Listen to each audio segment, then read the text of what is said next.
Vas a escuchar un podcast de Canal Extremadura. Disfruta de este y otros contenidos en nuestra aplicación. 5, 4, 3, 2, 1, ignition.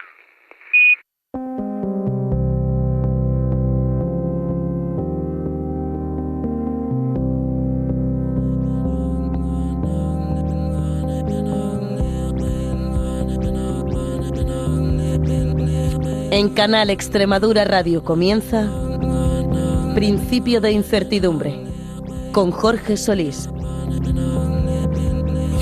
Bienvenidos a Principio de Incertidumbre, el espacio de investigación y ciencia de Canal Extremadura Radio. Esta semana recuperamos dos entrevistas que hemos tenido ocasión de grabar en el último congreso de la Sociedad de Biología Molecular, celebrado precisamente aquí en Cáceres. Dos investigadoras de referencia nos van a acercar a algunas de las preguntas más complejas de la biomedicina actual: cómo envejecen nuestras células y qué ocurre cuando los mecanismos que deberían protegerlas dejan de funcionar correctamente.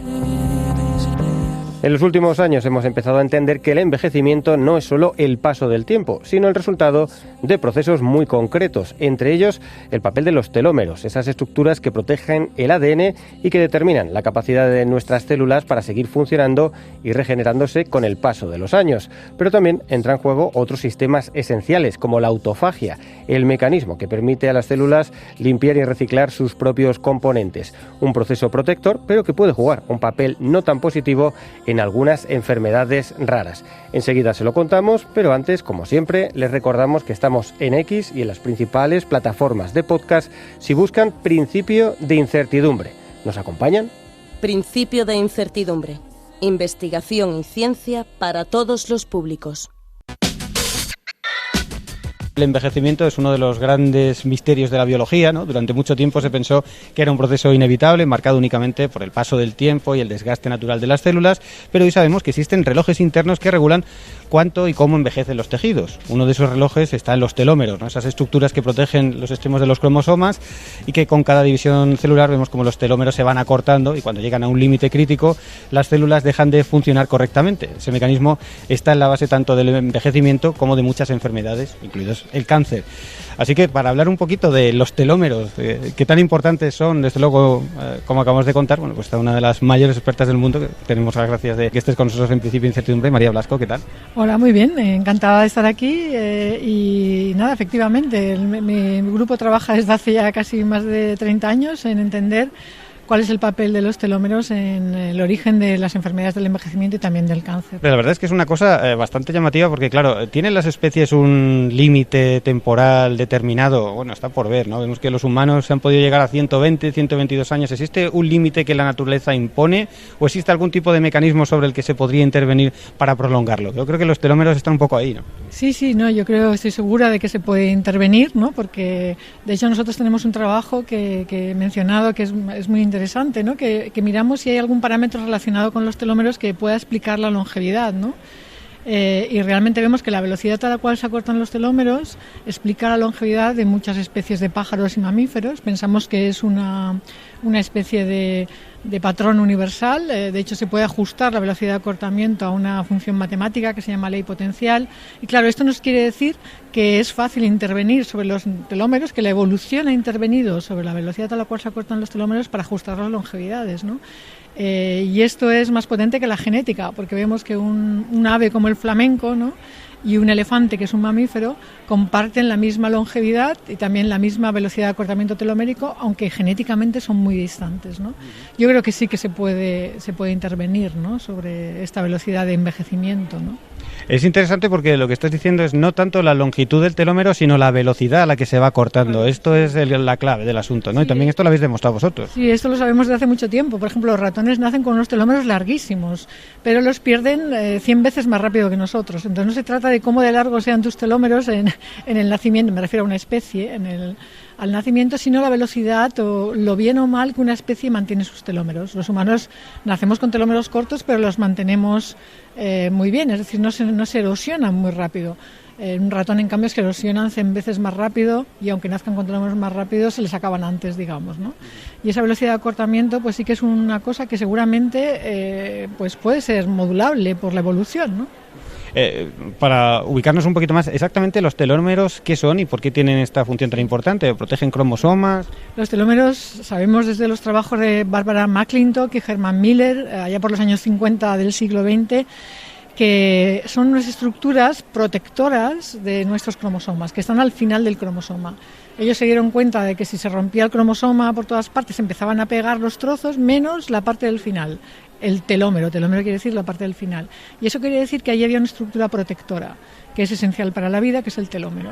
Pues bien, estos telómeros, a pesar de que son tan esenciales, los vamos perdiendo según envejecemos, y esto es debido a que se van acortando por el llamado problema de la replicación terminal, que ya Watson, el descubridor de la estructura de la doble hélice, ¿no? junto con Crick, Franklin, se dio cuenta de que no se podía copiar por completo. Cada vez que se copiaba el material genético para hacer una réplica para las células hijas, justo al final no se copiaba por completo. Y esto hace que los telómeros se acorten.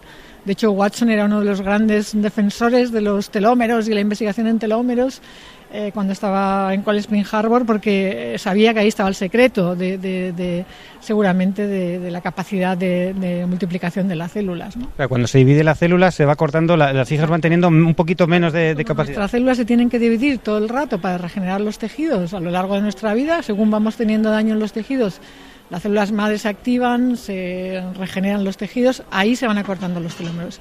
Y eso hace que llegue un punto en que sean demasiado cortos como para permitir que los tejidos se sigan regenerando. Esto empieza a producir las patologías, las enfermedades y en última instancia la muerte. De todas formas, ese mecanismo opera de forma diferente en los tejidos, porque no todos los tejidos de un organismo se regeneran a la misma velocidad. Correcto, eso es una buena pregunta y estaría muy bien hacer estudios longitudinales, cogiendo células de cada tejido, etcétera. Nosotros lo hicimos en ratones y vimos que, efectivamente, aunque se acortaban más rápido los telómeros, por ejemplo, del intestino que los del cerebro, al final todos se acortaban, simplemente que digamos que todos llegaban al mismo punto pero a distintas velocidades, ¿no? Sí, eso es interesante, porque al final el envejecimiento ocurre, aunque puede haber un tejido que ocurra antes, al final termina ocurriendo, ¿no? en todos los tejidos, ¿no? Es interesante, sí. ¿Y qué se puede hacer? Porque creo que aquí tenéis bastantes estrategias, incluso empresas en marcha, ¿cómo se puede actuar? Bueno, pues es que la naturaleza ya tiene el antídoto contra este acortamiento, si no la vida no sería posible. Claro, la vida no sería posible si los telómeros se acortan, pues podríamos tener una generación de una especie, pero no más, porque cada vez serían más cortos. Entonces hay una enzima que se llama telomerasa, que es capaz de realargar los telómeros. En el caso de los humanos, pues en el estadio embrionario de blastocisto se activa, resetea los telómeros de ese nuevo individuo y con esos telómeros va a vivir el resto de su vida. Esta telomerasa la han descubierto las células del cáncer. El cáncer es el ejemplo de que la telomerasa es suficiente para mantener los telómeros largos y permitir la división ilimitada de las células. De alguna manera la inmortalidad, entre comillas, porque todas las células vivas se pueden morir. Pero bueno, esa capacidad de división ilimitada, las células del cáncer son las únicas que la tienen, ¿no? Digamos, junto con las células pluripotentes, ¿no? Que son las que son capaces de generar un nuevo individuo, ¿no?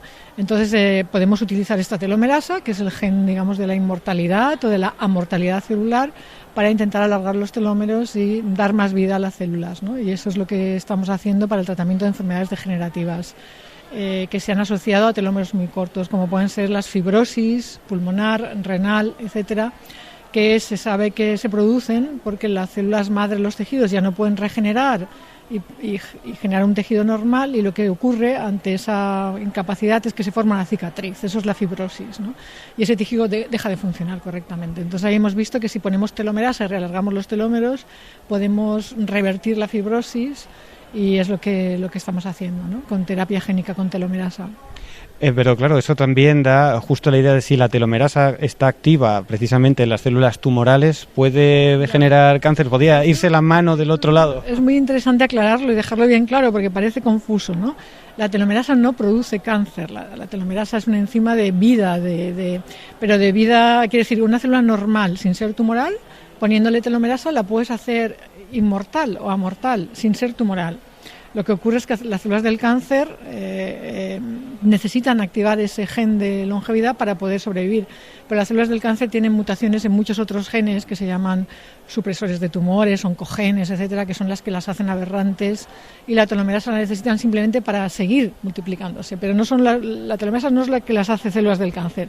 Dicho esto, es muy importante siempre asegurarse que no vamos a tener ningún riesgo por poner telomerasa, y mi grupo ha publicado muchos trabajos mostrando que utilizando terapia génica con telomerasa no solo no hay más cáncer cuando tratas a ratones normales, sino que el cáncer se retrasa, porque los telómeros cortos producen también cáncer, porque los telómeros cortos producen lo que se llaman aberraciones de nuestros cromosomas, y eso puede ser la gasolina, ¿no?, que a lo largo del tiempo pues también dé lugar a células muy aberrantes, que son las células tumorales, ¿no?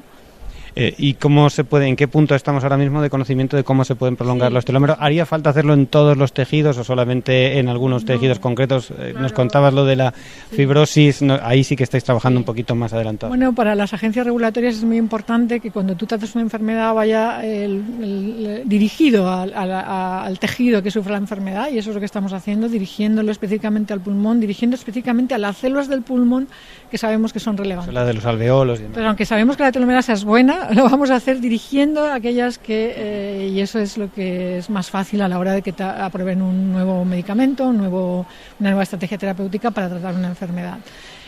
También en mi grupo trabajamos en cáncer. Ahí lo que queremos es destruir los telómeros de las células del cáncer, ¿no?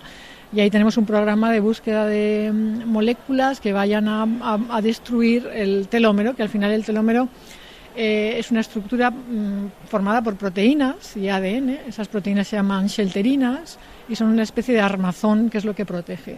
Sabemos que quitando estas shelterinas podemos parar a las células en seco, digamos, ¿no?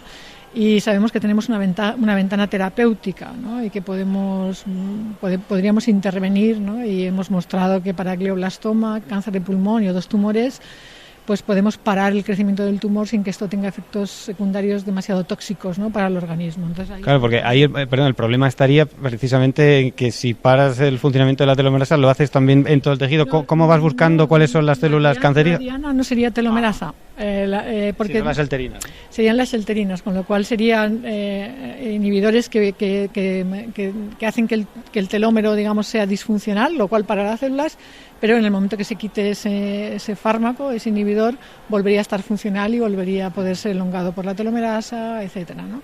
Entonces, y ahí hemos visto que hay una ventana terapéutica y que es menos tóxico que, por ejemplo, una quimioterapia estándar o una radioterapia estándar, porque el telómero, cuando está disfuncional, es suficiente para parar a las células, pero no produce daño en el resto del genoma. En cambio, cuando nos damos una radioterapia o una quimioterapia clásica, se destruye el ADN, se destruye el genoma por todas partes, ¿no?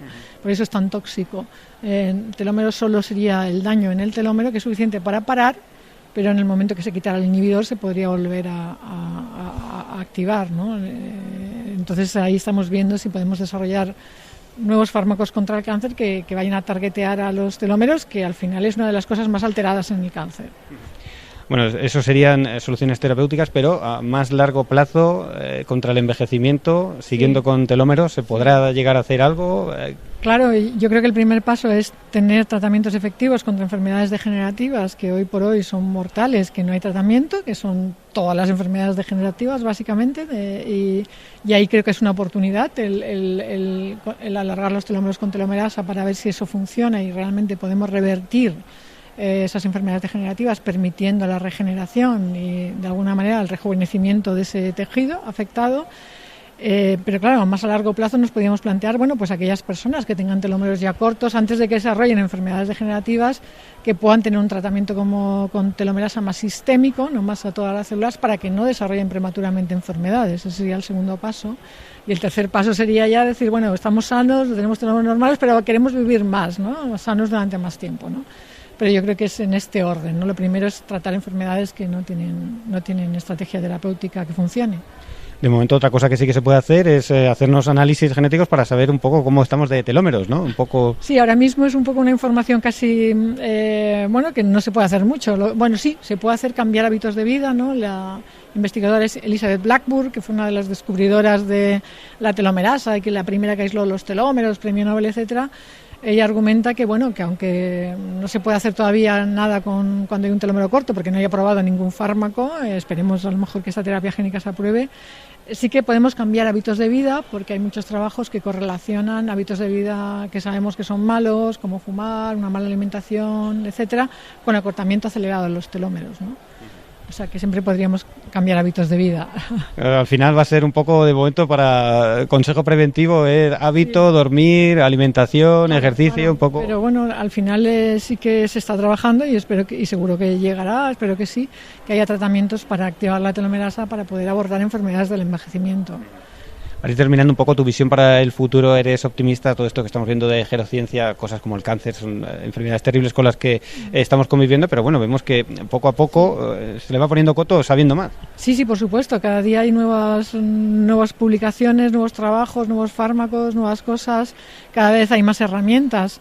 El cáncer es una enfermedad muy, muy complicada porque no es una sola enfermedad. Siempre digo que hay tantos tipos de cáncer como personas con cáncer, porque el tumor de los individuos que tienen aparentemente el mismo tipo de cáncer, según un patólogo, puede ser muy diferente desde el punto de vista genético. Yo creo que ahí es muy importante analizar grandes cantidades de datos, el papel de la inteligencia artificial. Eso va a ser fundamental en poder acelerar muchísimo el saber qué tratamientos hay que dar a cada paciente, acelerar muchísimo el desarrollo de nuevos inhibidores, porque la inteligencia artificial también permite el averiguar estructura de proteínas de una manera muy rápida. Antes era algo muy complicado, que se tardaba años. Ahora con herramientas como AlphaFold se puede tener instantáneamente y eso permite diseñar fármacos para cáncer, para moléculas que van a ir acelerando el desarrollo de fármacos, ¿no? María Blasco, muchísimas gracias por habernos acompañado. Un placer, gracias. Las enfermedades neurodegenerativas como el Alzheimer o el Parkinson son uno de los grandes retos que tiene la biomedicina actual. Durante años la investigación se ha centrado en la acumulación de proteínas tóxicas o en la pérdida de neuronas, pero hay otro proceso clave que apenas se tenía en cuenta, la autofagia, el sistema que permite a las células reciclar sus propios componentes. Hoy sabemos que cuando este mecanismo falla, las neuronas pierden su capacidad de limpieza y mantenimiento, lo cual favorece el envejecimiento cerebral con la aparición de patologías neurodegenerativas. En ese proceso entran en juego no solo la autofagia en sí, sino también las conexiones entre los orgánulos celulares encargados de regularlo. La autofagia es uno de los campos de investigación más eminentes, aunque como vemos no siempre puede contribuir al mantenimiento de la enfermedad. Hoy le vamos a dar la vuelta para ver otra serie de problemas vinculados a la autofagia y para hacerlo nos acompaña en Principio de Incertidumbre Patricia Gómez-Suaga, que es investigadora en la Universidad de Extremadura y también experta en autofagia. ¿Qué tal, Patricia? Bienvenida a Principio de Incertidumbre. Hola, muchas gracias. Si te parece, por ubicarnos un poco, cuando hablamos de autofagia, un poco de forma sencilla, es el mecanismo que tiene la célula de ir destruyendo aquello que está en peor estado, digamos. Sí, es el mecanismo que tienen las células para reciclar sus propios componentes y mantenerse en su homeostasis. Y claro, es muy, muy relevante en enfermedades neurodegenerativas porque, claro, las neuronas tienen que vivir toda la vida. Entonces, tener buenos sistemas de recogida de basura y de reciclaje, porque al final es lo que hacen, pues es muy importante, especialmente en las neuronas, que nos tienen que durar toda la vida y que, bueno, pues aunque parece que sí se pueden generar de nuevas y tal, pero en general pues tenemos que mantenerlas porque hay poca o ninguna renovación en ellas, ¿no? Claro, como en otros tejidos. Uno de los tejidos que menos se regenera por su propia, y mejor que no lo haga, ¿no? Porque entonces ya perderíamos todo lo que hemos ido aprendiendo con el tiempo. También es uno de los tejidos que tiene una mayor actividad metabólica, ¿no? Claro, consume mucha energía. Esto generará muchos subproductos, problemas, y claro, el problema es cuando eso no se elimina bien, surge la enfermedad, ¿no? Claro, entonces la autofagia está bien reconocida como muy importante mantener. Hay distintos tipos de autofagia y hemos visto cómo, pues sí, mantenerla ayuda a aumentar la longevidad y ayuda en las enfermedades neurodegenerativas. Porque, como has comentado, estas se caracterizan por pues la presencia de estos agregados en las neuronas y en el cerebro que impiden su función normal. Entonces, yo trabajo con un tipo de enfermedades que también están caracterizadas, son neurodegenerativas, también caracterizadas por la presencia de estos agregados en el cerebro y en las neuronas y también en otros tipos celulares. Y entonces, pues bueno, mi proyecto en principio... esto era un proyecto para un estudiante de grado cuando empezamos a investigarlo, ver pues cómo estas proteínas que son unas proteínas anómalas es decir, que no tendrían que existir, de repente aparecen, pues sí se podían también estar degradando por autofagia, por lo tanto, pues en la línea general del campo, autofagia es buena, aumentamos autofagia, quitamos las proteínas. Y la historia empezó pues quitando una proteína que está implicada en la autofagia. Y claro, lo que vimos es todo lo contrario. Quitábamos esa proteína que está implicada en autofagia y esos péptidos malos desaparecían. Y ahí estamos, en el mecanismo. Vaya, esto es justo el caso contrario, pero ¿son Sí. enfermedades concretas que se producen por este problema? Son un grupo de enfermedades neurodegenerativas que están causadas por todas, aunque son muy distintas, estoy hablando por ejemplo del Huntington o un tipo de ELA, ataxias cerebelosas, tal. Clínicamente son muy distintas, pero todas están caracterizadas por el mismo evento molecular, y es que si el ADN está escrito con, bueno, sabemos como letritas, vamos a imaginarnos que son como borlas de un collar, pues aquí hay como unas zonas en las que esas borlas se expanden, la misma copia se repite, entonces hay como unos tripletes de nucleótidos, entonces todo CAGs, pues si normalmente en esa zona una persona sin enfermedad pues tiene unas 20 repeticiones de CAG, pues un enfermo de Huntington, bueno, de Huntington no tengo muy claro, pero de otras enfermedades como en DM1 pues puedes tener, que son CTGs, puedes tener más de 200. ¿Vale? Entonces esas zonas del ADN pues tienen como unas características tóxicas, y entre ellas son las de dar lugar a proteínas tóxicas. O sea, es parte del ADN codificante que genera proteínas y son... Es que no es codificante. Es que esas expansiones con las que yo trabajo, cuando es Huntington sí está en zona codificante, pero yo trabajo con un grupo de enfermedades como son la distrofia miotónica tipo 1 o la ELA familiar ligada a una expansión en una zona no codificante de un gen que tiene un nombre larguísimo, que se llama C9 o RF72, ¿vale? Pues estas son enfermedades que son en zonas no codificantes, y se ha descubierto que aunque no tienen ningún codón de inicio ni estructura de mensajero, o sea, no están como destinadas a ser proteínas, ahí están. Ahí están. Y son polipéptidos, entonces son como, pues eso, pegajosos y interfieren mucho en cómo funciona la célula. No sirven para nada porque no deberían estar ahí. Entonces, pues estamos intentando ver la forma de cargarnos. Eliminarlo. ¿Y qué vínculo tiene con la autofagia? Pues claro, que pensábamos que como péptidos que son, y la autofagia es un mecanismo de degradación de proteínas, si aumentamos autofagia lo vamos a quitar. Autofagia puede ser como una vía terapéutica también para este tipo de enfermedades. Esa fue la hipótesis de partida. Pero claro, lo que hemos encontrado es que una de las proteínas con la que empezamos a trabajar, que está relacionada con la autofagia, tiene un efecto no esperado totalmente en la producción de estos péptidos, y no es a nivel de degradación de proteína. Entonces, cuando tengo que ser muy cautelosa porque todavía no sabemos si estos efectos que estamos viendo en realidad no tienen nada que ver con el papel de esta proteína en la autofagia, sino que es un papel que llamamos no convencional. Y ahí estamos. En realidad son datos preliminares en el sentido de que tengo más preguntas que respuestas. El tipo de enfermedades, como dices, es muy dispar, aunque el mecanismo subyacente a todas ellas es el mismo. Parece que son enfermedades raras o con una prevalencia baja. Son enfermedades consideradas raras, pero claro, en suma, todo ese tipo de enfermedades, y teniendo en cuenta que los mecanismos moleculares, como digo, son transversales, estamos hablando de que afectan a 1 en 3.000 personas. O sea, que al final no es tan poca gente. Después, cada una individualmente, por ejemplo, la distrofia miotónica tipo 1 puede, dependiendo de la población, 1 en 8.000. El ELA causado específicamente por estas mutaciones, pues es solamente un 10% del familiar, que a la vez el familiar es solo un 10% del total. Son enfermedades no comunes. Bueno, pero es que en conjunto claro, sí lo son. Y son enfermedades que todavía la causa no la teníamos tan clara. Claro, la causa genética sí está, pero claro, los mecanismos que derivan de esa causa genética en concreto, pues aunque son comunes y transversales, a veces pues uno prima más que otro, y entonces pues claro, ahí estamos viendo si lo que observamos, los efectos que observamos, estamos intentando ver con estos dos modelos de enfermedad, con distrofia miotónica tipo 1 y con la ELA familiar, si podemos pues eliminar los dos que son...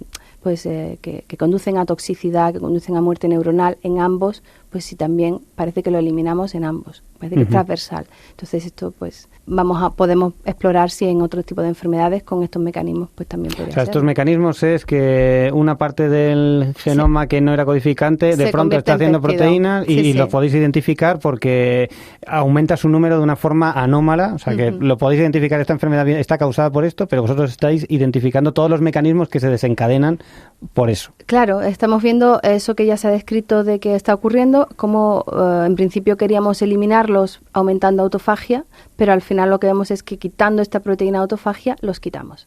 ¿Y cómo llegasteis a eso? ¿O pasó por error o lo pensasteis? Sí. A ver, ¿cómo? Es que claro, es muy poco intuitivo. Estoy intentando algo y si hago lo contrario de lo que pretendo, veo que es mejor. Te digo la verdad, llevamos 2 años, yo personalmente llevo 2 años pensando, esto es un artefacto, a ver, ¿cómo podemos ver dónde está la cosa? Y es como, vale, pues ya empiezo a creérmelo, es que esto es así.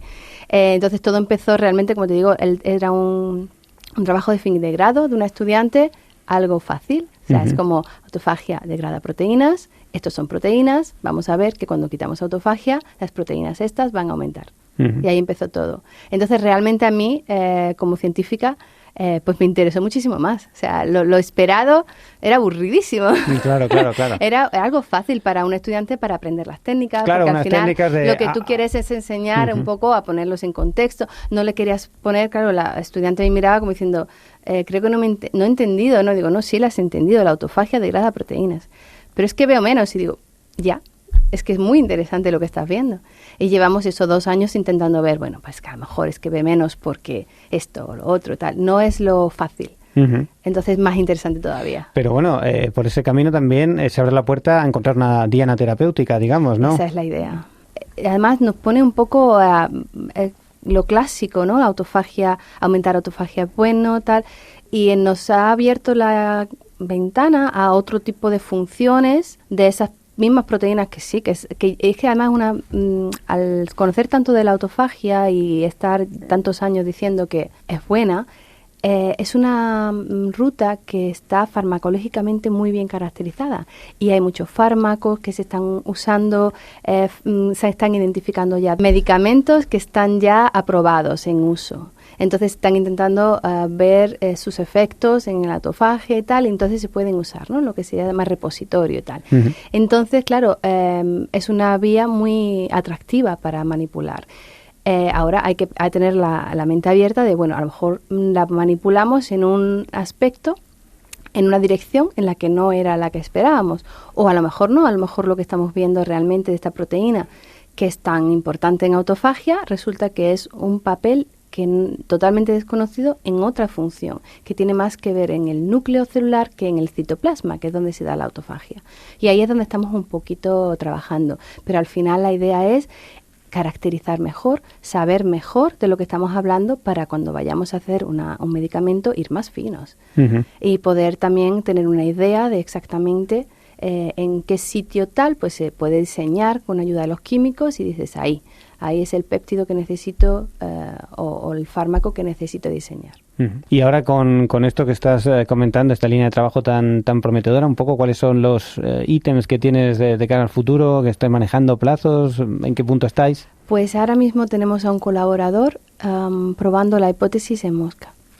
Porque si esto que hemos visto en nuestros cultivos celulares, que al final no dejan de ser modelos in vitro y de sobreexpresión, aunque también los últimos datos de la semana pasada apuntan a que podría estar pasando en un contexto más fisiológico, que son fibroblastos, o sea, células del propio paciente, parece que también está afectando. Pues si lo vemos además en un entorno in vivo, pues bueno, ya yo personalmente voy a empezar a creérmelo más. Vamos a convencer más y me gustaría pues eso, ponerlo todo en publicación, porque esto es la tesis doctoral de una persona y los datos al final, pues bueno, aparte de que necesitan compartirse, porque en fin, es necesario divulgar y demostrar que bueno, con el dinero público, pues lo que estamos haciendo, pues también esta persona necesita tener ese artículo, ¿no?, en su currículum y para todos es muy importante seguir progresando.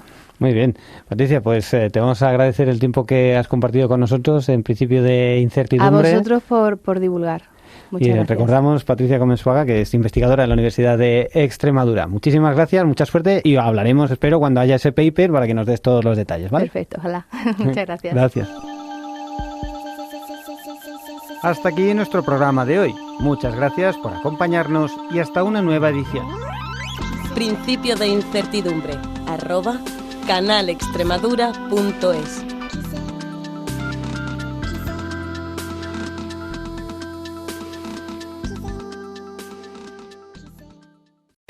Has escuchado un podcast de Canal Extremadura. Disfruta de este y otros contenidos en nuestra aplicación.